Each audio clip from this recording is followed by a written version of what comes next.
आणि आजच्या दिवसभरातली सगळ्यात महत्त्वाची बातमी ती म्हणजे उपमुख्यमंत्री पदासाठी उद्याच शपथविधी होणार असल्याचं छगन भुजबळ यांनी स्पष्ट केलंय।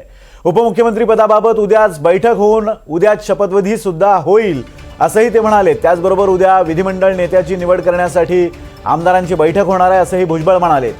यापूर्वी सकाळी राष्ट्रवादीचे नेते आणि मुख्यमंत्री देवेंद्र फडणवीस यांच्या दरम्यान एक महत्त्वाची बैठक वर्षा या मुख्यमंत्र्यांच्या शासकीय निवासस्थानी पार पडली।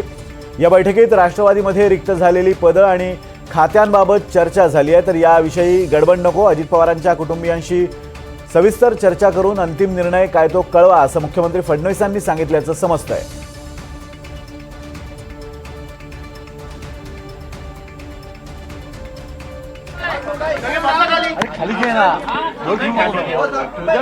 हॅलो हॅलो हॅलो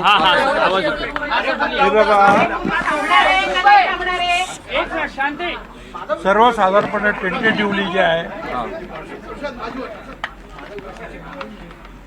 जी काही राष्ट्रवादी काँग्रेस पक्षाचे जे नेते प्रफुल्लभाई असतील, तटकरे असतील, मी त्याच्यामध्ये होतो, आपला मुंडे धनंजय वगैरे, टेंटेटिव्हली असं ठरलं होतं की उद्या मीटिंग घेऊन CLPची सुनेत्राताईंचे जे आहे नाव आपण CLP लीडर म्हणून फायनल करायचं आहे। तर ते अजून पत्र वगैरे काय त्यांनी काही निघालं नाही आहे। कशासाठी थांबलेत? कारण कदाचित जे आहेत दुखवटा वगैरे असतो, सूतक असतो, मग 3 दिवसानंतर ते बाहेर पडणार का 10 दिवसानंतर सम टेक्निकल काहीतरी प्रॉब्लेम आहे आणि स्वतः तटकरे आणि प्रफुल्लभाई त्याच्यामध्ये लक्ष घालत आहेत काय बाकी तर बघू आता काय होतं। 1-2 तासामध्ये आपल्याला कळेल। साहेब सगळ्यात महत्त्वाचं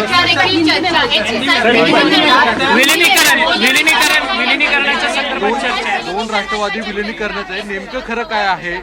राष्ट्रवादी शरद पवारांच्या पार्टीचे अनेक नेते सांगतात की अजितदादांनी शब्द दिला होता एकत्रित करण्याची भाषा केली होती, खरं काय? नेत्यांची इच्छा मला नेत्याने काही सांगितलेली नाही।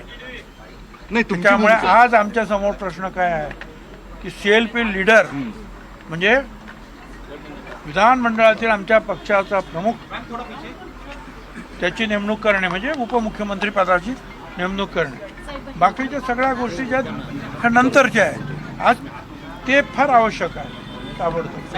परंतु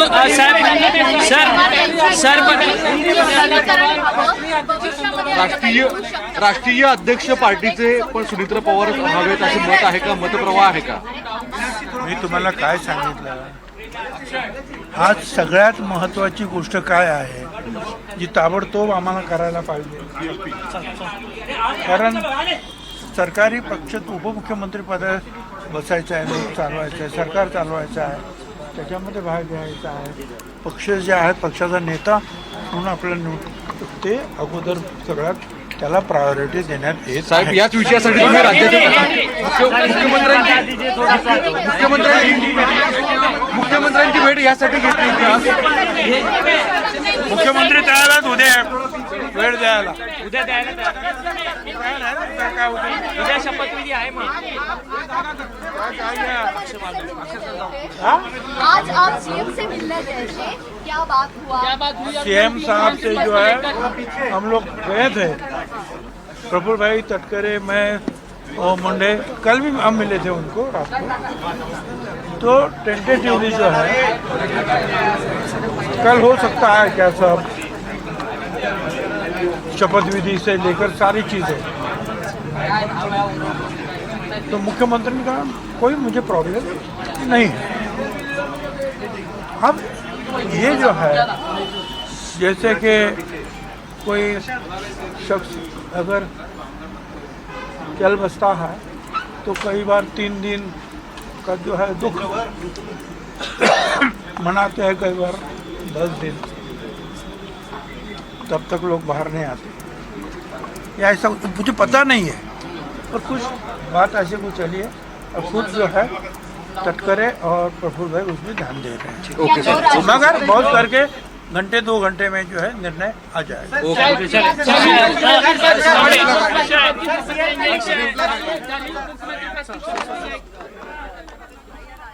राष्ट्रवादी काँग्रेसचे नेते छगन भुजबळ यांनी प्रतिक्रिया दिलेली आहे. खरं तर काही वेळापूर्वी छगन भुजबळ असं म्हणाले होते, उद्याच ही बैठक होईल नेता निवडीची आणि त्यात सुनेत्रा पवारांच्या नावावर शिक्कामोर्तब झाल्यानंतर उद्या संध्याकाळीच तो शपथविधी होण्याची शक्यता आहे. उपमुख्यमंत्रीपदी सुनेत्रा पवार यांचीच निवड होईल हे जवळपास निश्चित झालेलं आहे. मात्र भुजबळांनी आता पुन्हा एकदा प्रतिक्रिया देत बाजू सावरण्याचा प्रयत्न केला आहे. अजूनही काही ठरलेलं नाही आहे. कदाचित दुखवट्यामुळे ही बैठक पुढे ढकलली जाऊ शकते, पण येत्या 2 ते 3 तासात या संदर्भातला निर्णय होईल असं भुजबळ म्हणालेत. पण सूत्रांकडनं जी माहिती मिळते त्यानुसार राष्ट्रवादी काँग्रेसच्या आमदारांची बैठक उद्याच होण्याची शक्यता आहे. दरम्यान मुख्यमंत्र्यांशी चर्चा केल्यानंतर राष्ट्रवादी काँग्रेसचे आणखीन 2 महत्त्वाचे नेते प्रफुल्ल पटेल आणि सुनील तटकरे यांनी काय भूमिका मांडली होती आपण तीही जाणून घेऊया. मुख्यमंत्री पद हे राष्ट्रवादीकडे राहावं. अरे तू बोल सगळा अनिल पवार एकच हात ठेवून यांचा कुठलाही आज आम्ही नावाची चर्चा केली नाही, पण ते आमच्या अंतर्गत विषय आहे. कारण राष्ट्रवादी काँग्रेस पक्षांनी कोणाला त्या जागेवर बसवायचा पक्षाचा निर्णय. पण हे पण मी तुम्हाला सांगतो की आम्ही जनभावनेच्या सोबत आमच्या आमदारांचा भावनेचा आणि आमची स्वतःची पण भावना आहे. तेव्हा आम्ही आता सुनेत्रा वहिनीशी पण बोलावं लागेल की नाही आम्हाला त्यांच्या परिवारची पार्थ पवार आहे, जय पवार आहे, सुनेत्रा वहिनी आहे, त्यांच्याशी पण बोलावं लागेल. आम्ही त्यांच्याशी बोलणार आहोत, पण आजच्या दिवस किमान त्यांच्या घरचे जे कार्यक्रम आहे ते आटोपून मग आम्ही त्यांच्याशी शक्य असेल तर रात्री किंवा उद्या बोलायचा प्रयत्न करू. भेट जरूर झाली. सुनेत्रा बहिणी आणि परिवार धार्मिक विधीमध्ये आहे. धार्मिक विधी झाल्याच्या नंतर आम्ही सर्व परिवाराशी सुद्धा चर्चा करू आणि मग त्या संदर्भातलं जे काही चर्चा आहे ते आम्ही ठरवू. जनतेच्या मनातलं, आमच्या आमदारांच्या मनातलं, वहिनींच्या सोबत बोलणं, परिवाराशी बोलणं हे आमच्या सर्वांच्या दृष्टिकोनातून अत्यंत महत्त्वाचं आहे, संवेदनाशील आहे. आम्ही प्रत्येक कृती संवेदन आणि दादांनी ज्या पद्धतीने संबंध महाराष्ट्र घडवला, आज आपण पाहत आहोत की त्यांच्या दुःखद निधनाने संबंध राज्य शोकमग्न आहे. 2 दिवस प्रिंट मीडिया असेल, इलेक्ट्रॉनिक मीडिया असेल, दादांचे सर्व स्पर्शी पैलू संबंध महाराष्ट्राने अनुभवलेले आहेत. त्यामुळे त्याच अतिशय शोकाकुल दुःखद वातावरणामध्ये आम्ही आहोत. बाकीचा जो विषय असेल त्या विषयाच्या बाबतीमध्ये कुठली चर्चा नाही. एकूणच सकाळपासून ज्या राजकीय घडामोडी तीव्र झालेल्या आहेत त्या संदर्भात चर्चा करण्यासाठी आत्ता माझ्यासोबत अभय देशपांडे राजकीय विश्लेषक हे आहेत. अभय सर, आपलं स्वागत आहे. त्याचबरोबर अनंत कळसे सर आहेत. अनंत कळसे हे विधिमंडळाचे मुख्य सचिव होते आहेत. त्यांच्याकडनं आपण काही तांत्रिक बाबी जाणून घेणार आहोत की कशा पद्धतीने यापुढची प्रक्रिया पार पाडली जाऊ शकते. कळसे सर, मी पहिल्यांदा तुमच्याकडेच येतो. हा जो आत्ता पेच निर्माण झालेला आहे, अजित पवारांच्या जाण्यामुळे उपमुख्यमंत्रीपद आणि त्यांची इतर मंत्रिपदं रिक्त झालेली आहेत. इथं जर नवीन नेत्याची वर्णी लावायची असेल किंवा नवीन उपमुख्यमंत्री नेमायचा असेल तर नेमकी प्रक्रिया आता काय? म्हणजे आत्ता जे आमदार आहेत त्यातनं जर एखादा गटनेता निवडला गेला तर ते शक्य आहे, पण जर सुनेत्रा पवार किंवा जय पवार यांच्यासारखा एखादा जो या विधिमंडळाचा सदस्य नाही आहे त्याची निवड होऊ शकते का पहिल्यांदा? आणि झाली तर पुढची प्रक्रिया कशी असेल? नाही, त्यांची निवड जय पवार असो किंवा सुनेत्रा वहिनी असो, त्यांची निवड मंत्री म्हणून होऊ शकेल आणि मंत्री झाल्यानंतर ते त्या पक्षाचे नेते होतील. पण विधिमंडळ पक्षनेता हे जे पद आहे, परंतु बेसिकली त्याचं पार्लमेंटरी सिस्टीम मध्ये तो किमान विधिमंडळाचा सभासद असावा तर तो विधिमंडळ पक्षनेता होऊ शकेल. पण मंत्रिमंडळात त्यांना जाता येईल. विधिमंडळाचा एखादा सदस्य जर विधिमंडळाचा सदस्य नसेल इतर कोणी, पण त्याला मंत्रिमंडळात मात्र घेता येईल आणि 6 महिन्याच्या आत त्यांना कुठल्या तरी सभागृहाचा सदस्य व्हावं लागेल. ही कॉन्स्टिट्युशनल प्रोव्हिजन आहे. पण विधिमंडळाचा सदस्य, विधिमंडळाचा नेता हा मात्र विधिमंडळाचा सदस्य असणे आवश्यक आहे. लिगली आवश्यक आहे, कॉन्स्टिट्युशनली आवश्यक आहे. सर, अजून एक प्रश्न असा आहे की आता तुम्ही म्हणताय की गटनेता असल्याशिवाय म्हणजे विधिमंडळाचा सदस्य असल्याशिवाय तो गटनेता होणार नाही. बाब बरोबर आहे. पण आत्ता जर उद्या आमदारांची बैठक झाली, या बैठकीमध्ये उपमुख्यमंत्रीपद म्हणजे हे जर तरच्या गोष्टी आहेत, तरी पण काही तांत्रिक गोष्टी क्लिअर होणं गरजेचं आहे. म्हणून मी तुम्हाला विचारतो, उद्या जर समजा सुनेत्रा पवार यांची उपमुख्यमंत्री वर्णी लावायची असं जर राष्ट्रवादी पक्षानं ठरवलं आणि सगळ्या आमदारांनी त्याला पाठिंबा दिला, अर्थात त्या आता विधिमंडळाच्या सदस्य नाही आहेत, त्यामुळे गटनेते त्यांना होता येणार नाही. तुम्ही म्हणताय मंत्री होऊ शकतात, पण मग अशा वेळेला वेगळा गटनेता उद्या निवडला जाऊ शकतो का? आणि तसा निवडला तर उपमुख्यमंत्रीपदी किंवा मंत्रीपदी सुनेत्रा पवारांची वर्णी लावणं, यात काही तांत्रिक अडचणी उद्भवू शकतात का? नाही, ऍब्सोल्युटली काही नाही. सुनेत्रा वहिनी वर्णी तर त्या उपमुख्यमंत्रीपद घेऊ शकतात, ते कुठलंही मंत्रीपद घेऊ शकतात, त्याला काही प्रॉब्लेम नाही आहे. पण गटनेता मात्र किंवा विधिमंडळ, त्यांचं राष्ट्रवादी विधिमंडळ पक्षनेता हा मात्र विधिमंडळाचा सदस्य असावा, असं एक पार्लमेंटरी सिस्टीम मध्ये म्हटलेलं आहे. त्याच्यामुळे राष्ट्रवादी पक्षाचा जो विधिमंडळ पक्षनेता आहे किंवा गटनेता आहे तो त्या पक्षाचा सदस्य असावा. त्यांना कुणालाही नेमता येईल गटनेता किंवा पक्षनेता. आणि सुनेत्रा पवार हे उपमुख्यमंत्री किंवा पारदे हे उपमुख्यमंत्री होऊ शकतात, हे तर कॉन्स्टिट्युशनली सिद्ध आहे. आणि 6 महिन्याच्या आत त्यांना कुठल्या तरी सभागृहाचा सदस्य व्हावं लागेल. अगदी बरोबर आहे, मुद्दा लक्षात आलेला आहे. अभय देशपांडे सर, तुमच्याकडे येतो. आता काही राजकीय घडामोडी घडत आहेत, राजकीय घडामोडी अपेक्षितच होत्या, म्हणजे त्यात काही फार अनपेक्षित असं नव्हतं, पण असं वाटतंय का की अचानक घाई करायला सुरुवात झालेली अजित पवार गटाकडनं? काय कारण वाटतात? कारण आधी असं वाटलं होतं की विलिनीकरण त्याबाबतची घडामोड आधी घडेल आणि त्यानंतर या सगळ्या चर्चा होतील, पण आता असं दिसतंय कदाचित राष्ट्रवादी अजित पवार गटाला थोडीशी घाई झालेली आहे, काहीतरी यामागे राजकीय कारण वाटतात. काय तुमचा अंदाज काय? या प्रश्नाकडे येण्यापूर्वी मी आधीच्या संदर्भात एक आणखी वळसे सरांनी माहिती दिली, त्याला एक आणखी पुस्ती जोडू इच्छितो. ती म्हणजे उद्धव ठाकरे जेव्हा मुख्यमंत्री झाले ते दोन्ही सभागृहाचे सदस्य होते, त्याच्यानंतर ते निवडून आले, तरी पण एक त्यावेळेस आघाडीचे नेते म्हणून त्यांची निवड करून त्यांनी सरकार स्थापनेवर त्यांना राज्यपालांना तसं पत्र देऊन त्यांना सरकार स्थापनेसाठी प्राचारण केलं होतं. तिथं तर ती प्रक्रिया नाहीये. उपमुख्यमंत्री पदाला तसा तांत्रिक दर्जा पण नाहीये. त्यामुळे जर त्यांची नेता म्हणून निवड केली राष्ट्रवादी काँग्रेसने तर उपमुख्यमंत्री होण्यासाठी किंवा त्यांच्यात कुठली तांत्रिक अडचण नाहीये, ही एक बाब झाली. दुसऱ्या संदर्भात जो प्रश्न तुम्ही विचारला तर मला वाटतं की एक निश्चित दिसतंय की आता विलनीकरणाच्या संदर्भात राष्ट्रवादी काँग्रेस शरद पवार गटाचे नेते प्रामुख्याने काल अंकुश काकडे बोलले, आज अनिल देशमुख असतील, राजेश टोपे असतील, शशिकांत शिंदे असतील, हे सर्व नेते सांगतायत की विलनीकरणाच्या संदर्भात चर्चा झाली होती, अजितदादांची ती इच्छा होती. परंतु अजित पवार गटांमधल्या नेत्यांमध्ये मात्र या संदर्भात आतापर्यंत कोणीही अधिकृतरित्या बोलायला तयार नाही. आपण आता आपल्या प्रतिनिधींनी जेव्हा भुजबळांना विचारलं तेव्हा मला याच्याबद्दल काहीही कल्पना नाही असं म्हणाले ते. दुसरं, आपल्या एनडीटीव्हीच्या कॉन्क्लेव्ह मध्ये स्वतः प्रफुल्ल पटेल यांनी असा कुठलाही प्रस्ताव नाही म्हणून स्पष्ट केलं होतं. तिसरं, 12 जानेवारीला अजित पवार यांची पुण्यात जी पत्रकार परिषद झाली त्याच्यातही त्यांनी शरद पवार यांची राष्ट्रवादी काँग्रेस ही इंडिया आघाडीचा घटक आहे आणि आम्ही एनडीएचा घटक असल्याने विलिनीकरणाचा प्रश्न नाही असं स्पष्ट केलं होतं. असं असताना ही चर्चा सुरू झाली आणि कदाचित हीच चर्चा ही जी तत्परता दाखवली जाते त्याला कारणीभूत ठरत असावी असं दिसतंय. कारण एक आहे की या विलिनीकरणाला राष्ट्रवादीमध्ये काही सर्वांची सहमती होती असं नाही.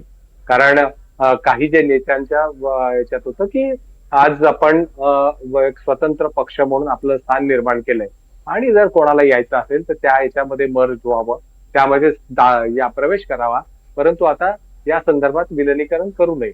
परंतु आता अजित दादा गेल्यानंतर जी स्थिती निर्माण झाली आहे त्याच्यामध्ये या पक्षाचं नेतृत्व पुन्हा शरद पवार किंवा सुप्रियाताई किंवा रोहित पवार, जयंत पाटील यांच्या या लोकांना सामावून घ्यायचं, याच्यामध्ये एक आपलं स्वतंत्र अस्तित्व आणि स्वतंत्र महत्व हे कायम ठेवायचं, या संदर्भात मला वाटतं पक्षामध्ये काही वेगळी विचारधारा दिसते.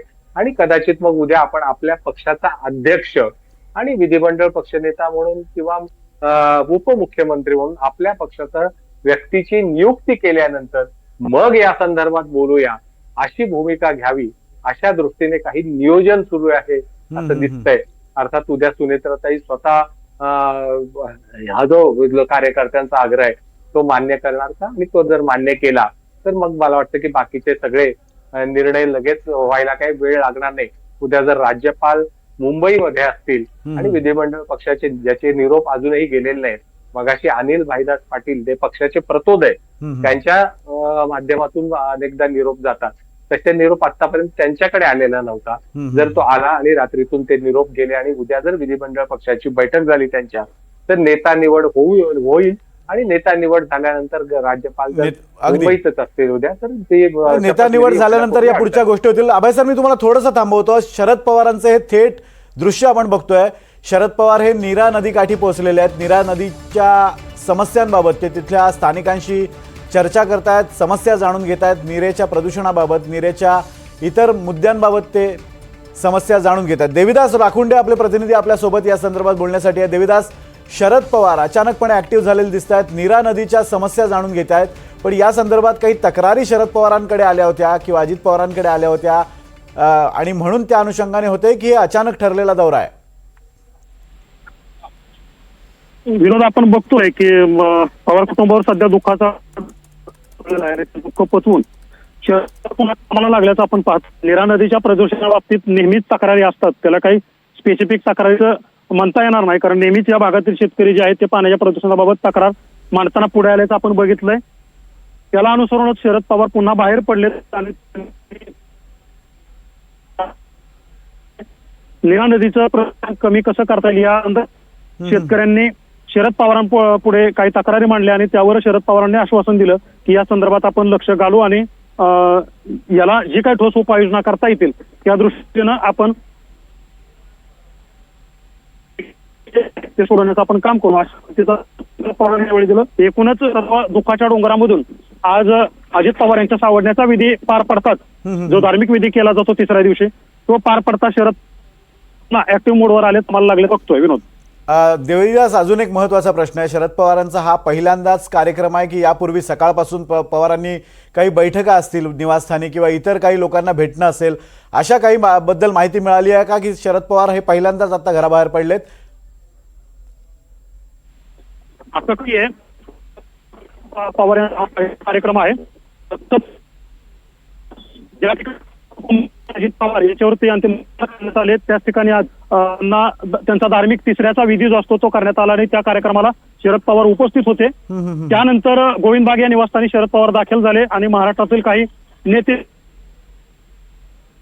चव्हाण यांनी आपण बघितलं की गोविंदबागमध्ये जाऊन शरद पवार यांची भेट घेतली, सुप्रिया सुळेंची भेट घेतली, पवार कुटुंबाचं सांत्वन केलं. अशा काही महाराष्ट्रातून आलेल्या नेत्यांना शरद पवार आज भेटले आणि त्यानंतर आता अगदी देविदास, लक्षात आलं तुमचा आवाज तुटतोय त्यामुळे नीट माहिती मिळत नाहीये, पण जी देविदासने माहिती दिली त्यानुसार शरद पवार हे पुन्हा एकदा कार्यरत झालेले आहेत. नीरा नदीच्या तीरावर जाऊन त्यांनी तिथल्या स्थानिकांशी चर्चा केलेली आहे आणि एक वेगळा राजकीय संदेश पवार देऊ पाहतायत का अशी चर्चा या निमित्तानं सुरू झाली आहे. पुन्हा एकदा आपण चर्चेकडे वळूयात. आता आपल्या सोबत या चर्चेमध्ये विजय चोरमारे सर सुद्धा ज्येष्ठ संपादक सहभागी झालेत. चोरमारे सर, आपलं स्वागत आहे चर्चेत. 2 दिवसांपूर्वी सुद्धा आपण चर्चा केली होती, त्यावेळेला सुद्धा अनेक मुद्दे चर्चेत होते. आजही हा मुद्दा आहे. शरद पवार, तुमच्या माहितीसाठी दोघांच्याही, अभय सर आणि विजय चोरमारे सर, शरद पवार आता नीरा नदीच्या काठी आहेत आणि नीरा नदीच्या काठी त्यांनी स्थानिकांबरोबर चर्चा करायला सुरुवात केली आहे. एका स्थानिकाने बादलीभर नीरेतलं पाणी आणून शरद पवारांना दाखवलं. शरद पवारांनी ते पाणी पाहिलं. अनेकांशी ते चर्चा करतायत आणि त्यांची देहबोली जर पाहिली, तुम्ही जर हे व्हिज्युअल्स बघू शकत असाल NDTV मराठीची, तर तुमच्या लक्षात येईल की शरद पवार पुन्हा एकदा ऍक्टिव्ह झालेत. यापूर्वी जो शरद पवारांचा अनुभव आहे तोच पुन्हा एकदा दिसतोय. चोरमारे सर, काय संदेश शरद पवार देऊ पाहतायत?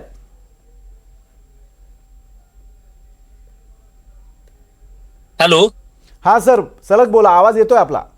माझा येतोय का आवाज? हो येतोय सर, बोला. हा, नाही, कसं आहे, शरद पवार हे कधी खूप शरद पवार असतील किंवा अजित पवार असतील, हे एकूण महाराष्ट्राच्या राजकारणातले रॅशनल लीडर आहेत. त्यामुळं ठीक आहे, अत्यंत दुःखद घटना कुटुंबात घडलेली आहे, त्याचा धक्का मोठा आहे. पण ही माणसं ज्या प्रमाणे अजितदादांचं एक ब्रीद होतं, कामाचा माणूस, आणि राजकीय नेत्यांना असं स्वतःचं दुःख कवटाळून घरात बसता येत नाही. त्यामुळं लोकांच्या समोर राहणं हीच त्यांची ऊर्जा असते. लोकांच्यात राहणं, लोकांच्यात मिसळणं हेच त्यांच्यासाठीच एकूण त्यांचं ध्येय असतं. त्यामुळे मला वाटतं शरद पवारांनी आज तो रक्षा विसर्जनाचा त्यांचा जो विधी होता तो पार पडल्यानंतर शरद पवार बाहेर आले दिसत आहेत. ही शरद पवार हे पहिल्यांदाच घडले असं नाही. शरद पवार वेळोवेळी, किती मोठी आपत्ती असेल, किती मोठी घटना असेल, तर आपला शरद पवार वेळोवेळी असं सगळ्या गोष्टी सोडून तातडीनं ऍक्टिव्ह मोडमध्ये आलेले आपल्याला दिसत असतात. आणि एक गोष्ट लक्षात घ्यावी लागेल की परवा अजित पवार गेल्यानंतर निवेदन करण्यासाठी आलेले शरद पवार पण बघितलेले आहेत. म्हणजे किती व्याकुळ झालेले, विकल झालेले शरद पवार त्यावेळी बघायला मिळाले होते. आणि त्यावेळी संपूर्ण महाराष्ट्राला शरद पवार यांच्याबद्दल काळजी वाटावी अशी परिस्थिती होती. म्हणजे साहेब किती थकलेले आहेत. पण त्यातून बाहेर पडून शरद पवार आता पुन्हा रस्त्यावर आलेत. ही त्यांच्या समर्थकांच्यासाठी आणि महाराष्ट्रासाठी सुद्धा खूप महत्वाची आणि दिलासादायक घटना आहे असं मला वाटतं. ही वातावरण निर्मिती आहे का? म्हणजे आता तिसऱ्या दिवसाचा कार्यक्रम, राग सावडण्याचा कार्यक्रम झाला, त्यानंतर अस्थिविसर्जनाचा कार्यक्रम झाला, यानंतर शरद पवार लगेच कार्यरत झालेले आहेत. आणि आता दुसरीकडे राजकीय वर्तुळात जर आपण घडामोडी पाहिल्या तर कदाचित उद्या आमदार सुनेत्रा पवारांच्या नावावर शिक्कामोर्तब करतील. आणि जर सुनेत्रा पवारांच्या नावावर शिक्कामोर्तब झालं तर कदाचित संध्याकाळी शपथविधी होऊ शकतो असं भुजबळ बोलून गेलेले आहेत. त्याची ही वातावरण निर्मिती आहे असं म्हणायचं का? नाही, मला याकडे शरद पवारांच्या या कृतीकडे काही राजकीय दृष्टिकोनातनं बघावं किंवा त्याच्यावर काही राजकीय टिप्पणी करावी असं मला या क्षणी वाटत नाही. कारण तो जो सुनेत्रा पवारांच्या संदर्भातला निर्णय आहे, त्यांच्या संदर्भात राष्ट्रवादी काँग्रेस पक्ष जो काय निर्णय घ्यायला लागलाय तो वेगळा निर्णय आहे. तो त्या पक्षाचा निर्णय आहे. आणि शरद पवारांची कृती ही महाराष्ट्राचं एक वडीलधारं नेतृत्व म्हणून ती कृती आहे असं मला वाटतं. या दोन्हीची गल्लत करणं मला योग्य वाटत नाही व्यक्तिशः. सर, मी तुमच्याकडे येतो. अभय सर, आत्ताची जी दृश्य पाहताय त्या दृश्यांवरनं तुमची पहिली प्रतिक्रिया मला जाणून घ्यायची आहे. नाही, मला वाटतं की नेहमी प्रत्येक वेळेस आपण याच्या पूर्वीचं पवारांचे सगळे असे संदेश ते आपल्या कृतीतून देतात ते आपण डोळ्याखालून घातलेत तर लक्षात येईल की अनेकदा आता संपलंय राजकारणाच्या बाबतीत, अनेकदा संपलंय आता की आता पराभव झाला एखाद्या निवडणुकीत. तुम्हाला आठवत असेल एकदा लोकसभेच्या निवडणुकीमध्ये महाराष्ट्रामध्ये आघाडीचा मोठा पराभव झाला होता. त्या निकालाच्या दुसऱ्या दिवशी शरद पवार दुष्काळाच्या दौऱ्यावर, पाणी दौऱ्यावर बाहेर. बरोबर. हो. म्हणजे या निर्णय म्हणजे आम्ही खचलेलो नाही, आम्ही we are down but not out हे सांगण्याची जी पद्धत असते राजकारण्यांची, मला वाटतं की त्या बाबतीत पवार नेहमी असा संदेश देतात की आहे ठीक आहे, हे दुःख मोठं आहे पण मी खचलेलो नाहीये. मला वाटतं की ही बाब सुद्धा कार्यकर्त्यांना उमेद देत असते आणि ते अशा माध्यमातून ते तो संदेश जात असतात. दुसरं एक आहे की तेच दुःख, आता उल्लेख केला चोरमारेने, की ते दुःखात कवटाळून घेण्यापेक्षा नवीन कामाला सुरुवात, त्याच्यात मन गुंतवणं हा पण त्याच्या मागचा उद्देश असू शकतो. पण हे मला वाटतं की अनेक वेळा त्यांचं दिसलंय की जेव्हा राजकीय दृष्ट्या किंवा व्यक्तिगत आयुष्यात काही धक्के बसले, तुम्हाला आठवत असेल त्यांना मध्यंतरी त्यांचा दिल्लीमध्ये एक छोटासा अपघात होऊन त्यांना फ्रॅक्चर झालं होतं, त्यांना बाहेर पडू नका, हालू नका सांगितलं होतं डॉक्टर, आणि ते दुसऱ्या दिवशी येऊन पत्रकार परिषद घेतली होती राष्ट्रवादीच्या कार्यालयामध्ये. मला वाटतं की अशा वेळेस ते मी सक्रिय आहे, मी पूर्ण उभा आहे हे दाखवतात आणि त्यातलाच एक भाग म्हणून याचा बघावा लागेल याकडे. आत्ताच्या राजकीय संदर्भ याला काही नसला तरी सुद्धा मी प्रश्न विचारतो जो चोरमारे सरांना विचारला होता. वातावरण निर्मिती मी या अंगाने विचारतोय की उद्या, म्हणजे आता काही वेळापूर्वी छगन भुजबळांनी जो उल्लेख केला की सध्या तिथं दुःखद वातावरण आहे, दुखवटा पाळला जातो, अशा वेळेला 10 दिवस बाहेर पडणं कदाचित शक्य होणार नाही. अशा वेळेला उद्या जर सुनेत्रा पवारांचा शपथविधी घ्यायचा झालाच तर त्यावर टीका होऊ नये किंवा अशा स्वरूपाच्या अंगाने त्याच्याकडे पाहिलं जाऊ नये म्हणून शरद पवार ऍक्टिव्ह झालेत का, अशा अंगाने मी प्रश्न विचारतोय. म्हणजे विधायक अंगाने यावर टीकात्मक माझा सूर नाहीये. नाही, मला तशी शक्यता वाटत नाही, कारण अशी काही उदाहरणं काही पहिल्यांदाच असं घडतंय असं नाही.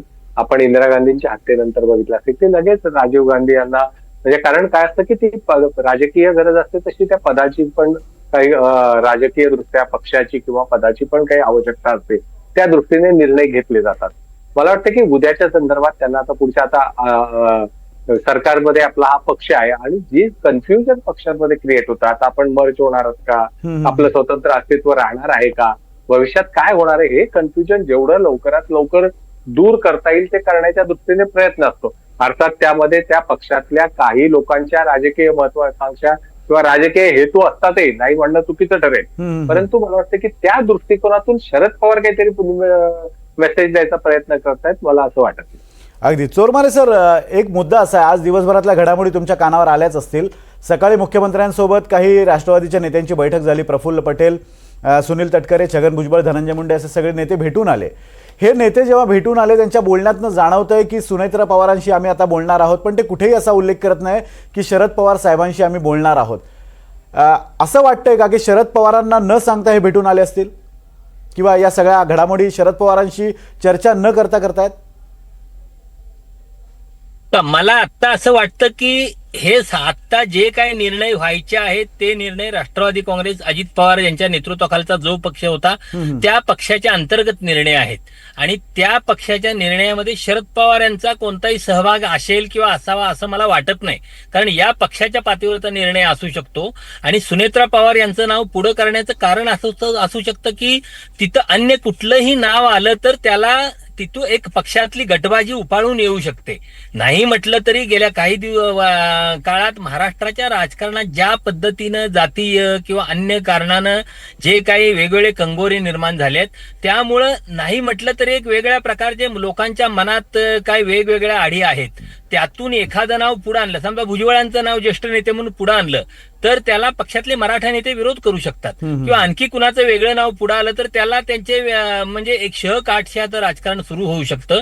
आताच्या घडीला पक्षाला भावनिक दृष्ट्या बांधून ठेवण्यासाठी सुनेत्रा पवार यांचं नाव हाच मला वाटतं पक्षापुरता एकमेव पर्याय आहे आणि याचं उत्तर नजीकच्या काळात मिळेल. आज त्या संदर्भात आपल्याला भाष्य करता येणार नाही की सुनेत्रा पवार यांचा जर म्हणजे यांची निवड होणार असेल, त्यांनी त्यासाठी संमती दिली असेल आणि त्या जर उपमुख्यमंत्री म्हणून शपथविधी घेणार असतील तर ही पक्षाची तात्पुरती व्यवस्था असेल. कारण भविष्यातलं पक्षाचं राजकारण मग ते या राष्ट्रवादी काँग्रेसचं राजकारण असेल किंवा राष्ट्रवादी काँग्रेस दोन्ही एकत्र झाल्यानंतर विलिनीकरणानंतर जी पुढची दिशा असेल त्यासाठीचं नियोजन मला वाटतं नंतरच्या काळात 8-15 दिवस महिन्यानंतर त्या संदर्भातले एक नवीन मांडणी होऊ शकेल. आताची व्यवस्था सुनेत्रा पवारांची ही तात्पुरती असेल. आता ही कायम राहील किंवा नाही हे सुद्धा याचं उत्तरही आपल्याला काळाच्या पातळीवरच मिळेल. त्यासाठी काही काळ थांबावं लागेल. अगदी तात्पुरती जरी व्यवस्था असेल तरी सुद्धा तुम्हाला असं वाटतंय का की सुनेत्रा पवारांच्या नावावर उद्या एकमत होऊ शकतं आमदारांचं आणि होणार असेल तर त्याची कारणं तुम्हाला काय वाटतात? मला विचारलं हो हो चोरमारे सर तुम्हालाच विचारलंय. नाही मी सांगितलं तेच आत्ताच्या घडीला राष्ट्रवादी काँग्रेस पुढे सुनेत्रा पवार यांचं नाव पुढे करण्यावाचून पर्याय नाही. सुनेत्रा पवार यांच्या नावावरच आताच्या घडीला हा पक्ष बांधून ठेवला जाऊ शकतो. या पक्षातल्या लोकांना भावनिक दृष्ट्या बांधून ठेवलं जाऊ शकतं. दुसरं कुठलंही नाव मला वाटतं पक्षात आता 3 जर महत्वाचे नेत्यांची नावं घ्यायची झाली तर आपण प्रफुल्ल पटेल, सुनील तटकरे आणि छगन भुजबळ या नेत्यांची नावं घेऊ शकतो जे ज्येष्ठ आहेत आणि त्या अशा कुठल्याही पदावर दावा करू शकतात. पण अशा कुठल्याही नावाला पक्षाच्या संपूर्ण केडरची किंवा सगळ्या आमदारांची संमती मिळेल याची शक्यता नाही. आणि हे सगळं लगेच अजितदादा गेल्यानंतर लगेच पक्षातलं काही मतभेद उफाळून येऊ नयेत यासाठी सुनेत्रा पवार यांच्या नावाशिवाय दुसरा पर्याय राष्ट्रवादी काँग्रेस पुढे नाही असं मला वाटतं. अभय सर, चोरमारे सरांचं तुम्ही उत्तर ऐकलेलं आहे. तुम्हालाही हेच वाटतंय की सुनेत्रा पवार यांच्या नावावर शिक्कामोर्तब होईल आणि त्याची काही कारणं आहेत? म्हणजे असं नाही आहे की सुनेत्रा पवार या खूप सीझन्ड पॉलिटिशियन्स आहेत किंवा त्यांच्यातल्या नेतृत्व गुणाची आधी पण आपल्याला चुणूक दिसलेली आहे. ही गरज म्हणून त्यांच्या नावावर शिक्कामोर्तब होऊ शकतं की आणखी काही कारणं तुम्हाला वाटतात? नाही, मला वाटतं की सुनेत्रा वहिनी या राजकीय म्हणजे राज्याच्या किंवा केंद्राच्या खासदार जरी असले तरी सगळ्यांना माहित नसल्या तरी बारामतीचं राजकारण किंवा अजित पवारांचं म्हणजे बॅकड्रॉप मध्ये त्या बऱ्याच काळापासून काम करत आल्या. त्या एकदम काही नवख्या नाहीत राजकारणात. दुसरी गोष्ट, आज पक्षाला एकसंघ ठेवायचा असेल तर ही गरज आहे. कारण असं आहे की आज सर्वमान्य नेतृत्व पाहिजे. ते सर्वमान्य नेतृत्व कुठलं पाहिजे तर ते पवार कुटुंबातलंच पाहिजे. आपण कालपासून ज्या प्रतिक्रिया बघतोय आपण ते पवार कुटुंबानी आता एकत्र यावं, पवार कुटुंबानी निर्णय घ्यावा या पद्धतीच्या ज्या प्रतिक्रिया. कारण अजितदादानंतरची जी पोकळी आहे ती भरणार त्या जोडीचा कोणी जरी नसलं तरी ती साधारणतः पवार कुटुंबातल्या कोणीतरी ते नेतृत्व करावं अशी भावना कार्यकर्त्यांमध्ये दिसते. अशा परिस्थितीमध्ये त्यांचं नाव पुढे करणं हे म्हणजे राष्ट्रवादी काँग्रेस सत्तेतला म्हणजे अजित पवार गट यांची ती गरज पण आहे. दुसरं असं आहे की आता विलनीकरणाच्या चर्चा, समजा जर आधी विलनीकरण आणि मग सत्तेचा निर्णय असं होऊ शकत नाही. सत्तेत असणारी राष्ट्रवादी काँग्रेस आधी आपल्या पद्धतीने सगळे निर्णय घेईल आणि मग त्यानंतर विलनीकरणाच्या चर्चा सुरू होतील. कारण आज असं आहे की या पक्षाचं नेतृत्व जे बाहेर पडलेत अजित पवार, ते जर विलनीकरण जरी झालं असतं तर त्या दोन्ही गटाचं नेतृत्व करण्यासारखी क्षमता त्यांच्यात होती, तेवढं त्यांचं वजन होतं. परंतु आजच्या परिस्थितीमध्ये बाकीचे कुठलेही नेते त्यांच्या गटातले हे दोन्ही पक्षाचं किंवा एकत्रित राष्ट्रवादीचं नेतृत्व करण्याच्या क्षमतेचे नाहीयेत. मग ते स्वाभाविकच ते नेतृत्व पुन्हा शरद पवार यांच्या गटांची मंडळी आता त्याच्यापैकी कोणाकडे जाईल, जे त्यांना आज हवं आहे की नाही अशी शंका यावी अशी स्थिती आहे. मग या परिस्थितीमध्ये ही आहे ती व्यवस्था उभी करावी, आपल्या पक्षाचा राष्ट्रीय अध्यक्ष निवडावा, आपल्या पक्षाचा उपमुख्यमंत्री निवडावा आणि त्यानंतर विलिनीकरणाच्या संदर्भात बोलणी करावी अशी भूमिका दिसते. आणि त्याच भूमिकेतून मला वाटतं की हा सगळे रचना केलेली दिसते आज. अगदी ही रचना तशीच दिसते. पण आणखीन एक महत्वाची घडामोड चोरमारे सर आज घडलेली आहे, ती म्हणजे मुख्यमंत्र्यांना आज राष्ट्रवादीचे नेते भेटले. त्यांनी मुख्यमंत्र्यांना ही विनंती केली की उपमुख्यमंत्री पदासह अजित पवारांकडे जी जी खाती होती ती सर्व खाती राष्ट्रवादीकडेच राहावी. त्यावर मुख्यमंत्र्यांची अशी प्रतिक्रिया होती की तुम्ही अजित पवारांच्या कुटुंबियांशी बोला, त्यांचं काय मत आहे या संदर्भातला निरोप मला द्या आणि त्यानंतर आपण या मुद्द्यावर निर्णय घेऊ.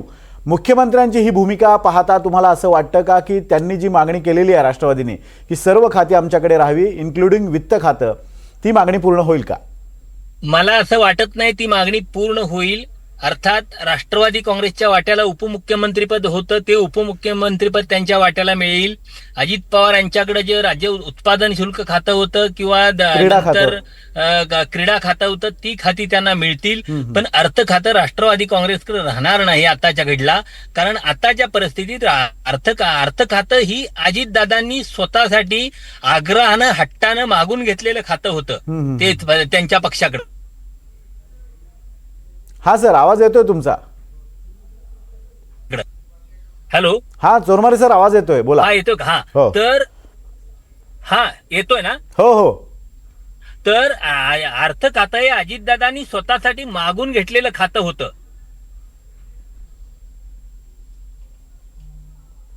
त्यामुळं ते खातं आता देवेंद्र फडणवीस हे राष्ट्रवादी काँग्रेसकडे देतील अशी शक्यता मला अजिबात वाटत नाही. ते त्या बदल्यात त्या तोलामोलाचं दुसरं कुठलंही महत्वाचं खातं अर्थ खात्याच्या ऐवजी राष्ट्रवादी काँग्रेसला दिलं जाईल, ते सुनेत्रा पवार यांच्यासाठी दिलं जाईल. मग ते खातं कुठलंही असू शकतं का जे भारतीय जनता पक्षाकडे आहे त्या खात्याच्या पैकी. आवाज ऐकू येतो ना विनोद? हो हो हो, ऐकू येतोय सर. तर मला वाटतं ते जे खातं आता भारतीय जनता पक्षाकडे आहे त्यातलं कुठलंही एखादं खातं त्या बदल्यात दिलं जाऊ शकतं. पण अर्थ खातं आताच्या घडीला देवेंद्र फडणवीस हे स्वतःकडे घेऊ शकतील आणि ते पुढचं त्या संदर्भात ते राष्ट्रवादी काँग्रेसचं खातं राहणार नाही असं मला वाटतं. त्या बदल्यात ग्रामविकास असेल किंवा आणखी कुठलंही भारतीय जनता पक्षाकडचं महत्वाचं खातं एखादं राष्ट्रवादी काँग्रेसला दिलं जाईल. राष्ट्रवादी काँग्रेसला दिलं जाऊ शकतं. अभय सर, एक मुद्दा आणखीन आहे. काही वेळापूर्वी छगन भुजबळांनी एक प्रतिक्रिया दिलेली आहे. छगन भुजबळ सुरुवातीला असं म्हणाले की उद्या आमदारांची बैठक आहे, आमदारांच्या बैठकीत गटनेता निवड होईल, त्याचबरोबर सुनेत्रा पवारांच्या नावावर शिक्कामोर्तब झालं आणि सुनेत्रा पवारांची तयारी असेल तर उद्या संध्याकाळी शपथविधी होईल असं त्यांनी वक्तव्य केलं. त्यानंतर अर्ध्या पाऊण तासानंतर त्यांनी पुन्हा खुलासा केला की आता ते दुखवट्यामध्ये आहेत, 10 दिवस कदाचित बाहेर पडू शकणार नाही, जो काही निर्णय होईल तो 2-3 तासात होईल. तुम्हाला असं वाटतं का की छगन भुजबळांसारखा सीझन्ड पॉलिटिशियन सहज असं विधान करेल? नाही, एक निश्चित आहे की त्या बैठकी संदर्भात म्हणजे या बैठकीचं ते बोलल्यानंतर पक्षाचे प्रतोद असणारे अनिल भाईदास पाटील म्हणाले की आतापर्यंत माझ्याकडे निरोप आला नाही. खरं म्हणजे त्यांच्याच माध्यमातून तो आमदारांकडे जायला पाहिजे. कारण हे बैठक विधिमंडळ पक्षाच्या बैठकीला हजर राहणं हा सुद्धा एक व्हीप असतो पक्षाचा. बरोबर. त्याच्यामुळे मला वाटतं की त्या संदर्भात काही निर्णय झाला होता की नाही माहित नाही, किंवा तसा करायचा असेल तर ते कधी करायचा, किंवा ते जोपर्यंत सुनेत्राताईंची संमती येत नाही तोपर्यंत त्याची वाच्यता करू नये असे काही त्यांची धोरण असेल. त्याच्यामुळे मला वाटतं की त्यांनी नंतर अधिक स्पष्टीकरण त्या संदर्भात केलं असावं. एक निश्चित आहे की या संदर्भातला निर्णय घेण्याची जी तातडी दिसते तर ज्यांचा या विलनीकरणाच्या चर्चेमुळे अस्वस्थ झालेली जी मंडळी आहे त्यांच्याकडनं होणारी ही तातडी दिसते आणि त्या संदर्भात उद्या अधिक स्पष्टता होईल. आज एक निश्चित आहे की चोरमारे म्हणाले, मी त्याच्याशी अगदी सहमत आहे की अर्थ खातं हे केवळ आणि केवळ अजित पवार यांच्यासाठी सोडलं होतं. किंबहुना ते जेव्हा राष्ट्रवादी काँग्रेस सत्तेत सहभागी झाली अजित पवारांची तेव्हा ठरलेलं होतं ते की खातं त्यांच्याकडे राहील म्हणून, आणि त्याचं पालन केलं होतं आणि ते पुढे राहिलं, निवडणुकीनंतरही ते कायम राहिलं. त्याच्यामुळे ते खातं आताच्या परिस्थितीमध्ये सोपवले जाईल की नाही याच्याबद्दलची शंका आहे. दुसरा प्रश्न या निमित्ताने परत उपस्थित होणार आहे तो की जो राष्ट्रवादी काँग्रेस दुसरी जी सत्तेत येणार आहे म्हणून 2 वर्षापासून चर्चा, 2 महिन्यापासून चर्चा आहे आणि ज्यांचा एकत्र सोबत येणार सरकारच्या एक केवळ महापालिका निवडणुकीमुळे थोडंसं पुढे ढकललंय अशी जी चर्चा होती त्याचं आता पुढे काय होणार, कारण आता परिस्थिती राजकारणाचा पटच बदललेला आहे. आणि जर ते होणार असेल तर परवा आपण चर्चा केली त्याप्रमाणे भविष्यात अनेक गोष्टींचे, मग आता ते खाते वाटपापासून अनेक गोष्टींचे संदर्भ बदलू शकतील. पण त्याचा निर्णय मला वाटतं की या संदर्भातला ते भाजपचं धोरण काय राहणार पुढच्या काळामध्ये त्याच्याशी निगडीत असणार आहे. तुम्ही आता बोलताना एक उल्लेख केला की अस्वस्थ झालेला गट आहे त्या गटाकडनं या हालचाली सुरू झालेल्या दिसत आहेत. माझा प्रश्न त्यालाच अनुषंगून आहे, तो म्हणजे आज प्रफुल्ल पटेल ज्यावेळेला मुख्यमंत्र्यांकडून बाहेर आले त्यावेळेला त्यांनी माध्यमांशी बोलताना असं म्हटलं की या सगळ्या गोष्टी आम्ही सुनेत्रा पवार यांच्याशी चर्चा करू, सुनेत्रा वहिनीशी चर्चा झाल्यानंतर आवश्यक तो निर्णय घेतला जाईल असं त्यांचं म्हणणं आहे. म्हणजे त्यांनी सुनेत्रा पवारांशी आतापर्यंत त्यांनी व्यक्तिशः बोलणं केलं असं या प्रतिक्रियेतनं तरी जाणवत नाही. हा झाला पहिला मुद्दा. आणि दुसरा मुद्दा, शरद पवारांचा पक्ष हा इटसेल्फ वेगळा आहे. मी प्रश्नाकडे येतो, मात्र आता एक महत्त्वाची बातमी आलेली आहे. पहा, दिलीप वळसे पाटील तातडीनं मुंबईला रवाना झालेले आहेत. या घडीची मोठी अपडेट पाहतोय. प्रफुल्ल पटेलांचा वळसे पाटलांना फोन गेला आणि त्यानंतर वळसे पाटील तातडीनं मुंबईला रवाना झालेले आहेत. राष्ट्रवादी काँग्रेसच्या गोटात हालचाली तीव्र झालेल्या आहेत, राजकीय हालचालींना वेग आलेला आहे. प्रफुल्ल पटेलांनी वळसे पाटलांना फोन केलाय आणि दिलीप वळसे पाटील तातडीनं मुंबईला रवाना झालेले आहेत. पुन्हा एकदा आपण चर्चेकडे वळूयात. अभय सर, मी तुम्हाला प्रश्न जो विचारणार होतो तो थोडासा मागे ठेवतो, पण आता आता जी ब्रेकिंग आली त्या संदर्भातला हालचालींना सुरुवात झालेली आहे. दिलीप वळसे पाटील येत आहेत, याचे अर्थ काय काढायचे? नाही, एक आहे की आता जो काही निर्णय घेतला तो पक्षाच्या ज्येष्ठ नेत्यांना एकत्रितपणे बसून तो एक निर्णय घ्यावा लागेल. आणि एक लक्षात घ्या, छगन भुजबळ असतील, दिलीप वळसे पाटील असतील, हे शरद पवारांचे निकटवर्तीय नेते म्हणून एकेकाळी ओळखले जायचे. त्यामुळे किंबहुना ते जेव्हा अजित पवारांसोबत आले त्यावेळेस पहिल्यांदा आश्चर्य की बाबा हे पण कसे काय शरद पवारांना सोडतायत असे प्रश्न त्यावेळेस विचारले गेले होते. तर आता जो काही निर्णय घ्यायचा आहे तो त्यांनाही विश्वासात घेऊन समन्वयाने घ्यावा, म्हणजे भविष्यातले दुसरे कुठले पेच निर्माण होणार नाहीत. पक्षात काही वेगवेगळी मतांतर त्याच्यातून तयार होणार नाहीत एकत्र विलनीकरणाच्या संदर्भातली किंवा एवढी जी तत्परता दाखवतोय आपण त्या संदर्भात. म्हणून मला वाटतं की कदाचित सगळ्या या ज्येष्ठ नेत्यांना मुंबईत बोलवून घेतलं जात असेल. कदाचित असंही असू शकतं का काही विशिष्ट नेतेच हालचाली करतायत असा संदेश जाऊ नये आणि त्यातनं चुकीचा संदेश कार्यकर्त्यांपर्यंत पोहोचू नये, त्यामुळे सर्वसमावेशक असा निर्णय असं भासवण्याचा प्रयत्न आहे. माझा प्रश्न मगाशी हाच होता की सुनेत्रा पवारांशी बोलणार आहोत असं प्रफुल्ल पटेल म्हणतात, म्हणजे त्यांचं आतापर्यंत बोलणं झालेलं नाही, हा पहिला मुद्दा. दुसरं म्हणजे पवारांचा पक्ष हा इटसेल्फ वेगळा पक्ष आहे, त्यामुळे पवारांशी कदाचित बोलणं झालं नसेल. असं असताना हे प्रमुख नेते जर हालचाली करत असतील तर थोडासा वेगळा, म्हणजे तुम्ही जो संशय बोलून दाखवताय की अस्वस्थ आहेत, हा गट अस्वस्थ आहे म्हणून लवकरात लवकर या सगळ्या हालचाली केल्या जात आहेत. नाही, आता की कुठलंही पुढचं पावलं उचलण्यापूर्वी सत्ताचं प्रमुख कोण आहेत आज तर भाजपाकडे आहे, ते मुख्यमंत्र्यांकडे आहे. तर त्यांच्याबरोबर प्राथमिक चर्चा झाल्यानंतर मग पुढची पावलं टाकत असतील तर त्यात काही म्हणजे अनपेक्षित काही नाहीये. त्या पद्धतीने आधी चर्चा झाली असणार की हे आमची मांडणी करण्याची इच्छा आहे, त्याच्याबद्दल सत्तेतला प्रमुख पक्ष असणारा तो किती अनुकूल आहे, जो आधी निवडणुकीच्या आधी किंवा या घटनेच्या आधी सुद्धा राष्ट्रवादीच्या दुसऱ्या गटाला सोबत घेण्याच्या बाजूने होता, त्यांची आता पुढच्या काळातली काय भूमिका राहणार आहे या संदर्भातली चाचपणी करून एक पावलं पुढे टाकले जात असतील तर ते काय म्हणजे अनपेक्षित किंवा काही अनाकलनीय आहे असं म्हणता येणार नाही. मला वाटतं की त्यामुळे चर्चा प्राथमिक जरी झाली असली म्हणजे अजून बोललेलो नाही असं म्हटलं तरी साधारणतः एक राजकारणामध्ये काही गोष्टी गृहीत धरल्या जातात आणि त्याप्रमाणे गृहीतके धरून काही मांडणी केली जाते. आता अंतिम निर्णय तर आपण मगाशी बोललोच, आपण सुनेत्रा ताईंनी होकार दिला तरच पुढे या सगळ्या गोष्टी जाणार. त्याच्यामुळे त्यांचं बोलणं आत्ताच सावधपणे जे सांगितलं ते मला वाटतं की त्याला धरून योग्यच आहे. एक शेवटचा प्रश्न अभय सर, मुख्यमंत्र्यांबरोबर आज या नेत्यांनी चर्चा केलेली आहे. सुनेत्रा पवार आणि जय पवार, पार्थ पवार हे आता दुखवट्यात आहेत, त्यामुळे पुढचे काही दिवस ते राजकीय दृष्ट्या सक्रिय नसतील. पण हा इतका महत्त्वाचा निर्णय घेताना मुख्यमंत्री या नेत्यांच्या भरोश्यावर हा निर्णय घेऊ शकतील का, किंवा सुनेत्रा पवार किंवा इतर शरद पवार जर स्पष्ट विचारायचं झालं तर यांच्याशी चर्चा केल्याशिवाय तो निर्णय होणार नाही की मुख्यमंत्री या नेत्यांसोबत बसून सुद्धा हा निर्णय घेऊ शकतात? नाही, शेवटी परत तिथेच येतो आपण, दुसऱ्या गटाबद्दल भाजपाची आत्ताची पुढची रणनीती काय असणार. म्हणजे त्या संदर्भात केंद्रीय नेतृत्वाशी चर्चा केल्याशिवाय मुख्यमंत्री सुद्धा आपल्या पातळीवर कुठलाही निर्णय घेणार नाही. कारण असं आहे की राष्ट्रवादी काँग्रेस शरद पवार गटाला बरोबर घेण्याचं कारण एक होतं की विरोधी पक्ष कमकुवत करणे हा तर भाग असतोच रणनीतीचा. त्याचबरोबर त्या पक्षाचे 8 खासदार आहेत. आज केंद्रातलं सरकार नेहमी त्यांना इतकं स्पष्ट मागच्या वेळेस सारखं बहुमत नाही स्वतःचं की वाटेल ते निर्णय घ्यावेत. अशा वेळेस काही बहुमताची एखाद्या घटक पक्षाने वेगळी भूमिका घेतली तर त्याची स्टँड बाय अरेंजमेंट ज्याला म्हणतो आपण तशी एक तयारी ठेवावी लागते. अशा वेळेस 8 पक्ष एखाद्या पक्षाचे 8 खासदार आपल्या बरोबर येत असतील तर त्या पक्षाला बरोबर घ्यावं असा मतप्रवाह सुरुवातीपासून होता. त्यामुळे हा निर्णय काय फक्त राज्य पातळीवरचा मर्यादित असणार नाही तर तो केंद्रातल्या नेत्यांशी संबंधित असणार आहे. त्यामुळे भाजपामध्ये आधी व्यवस्थित चर्चा होऊन रणनीती ठरेल किंवा आम्ही फक्त एका गटाबद्दल किंवा त्यांच्या निर्णयाबरोबरच राहणार आहोत का दोघांनी एकत्र यावं किंवा दोन्ही गटांना स्वतंत्रपणे सरकारमध्ये किंवा एनडीए मध्ये सामावून घ्यावं या दृष्टीने भाजपाचं धोरण ठरेल आणि त्यानुसार मला वाटतं पुढच्या सगळ्या गोष्टी ठरत असतील. अगदी धन्यवाद अभय सर केलेल्या विश्लेषणाबद्दल. आपण बघतोय की अतिशय महत्त्वाच्या राजकीय घडामोडी घडत आहेत आणि या राजकीय घडामोडी पुढच्या 2-3 दिवसात अधिक तीव्र होत जाणार आहे. कारण आता अर्थसंकल्पीय अधिवेशन तोंडावर आहे आणि त्या अनुषंगानं काही महत्त्वाचे निर्णय होणं अपेक्षित आहे. त्यामुळे पुढच्या 2 ते 3 दिवसांमध्ये काय राजकीय घडामोडी घडतात त्याकडे आपलं लक्ष असणार आहे. आत्ताची ही ताजी दृश्य पाहतोय. काही वेळापूर्वीच नीरा आणि कऱ्हेच्या संगमावर अजित पवारांच्या अस्थीचं विसर्जन करण्यात आलं. संपूर्ण अजित पवारांचं कुटुंब त्याचबरोबर काही नातेवाईक सुद्धा या दृश्यांमध्ये आपल्याला दिसत आहेत.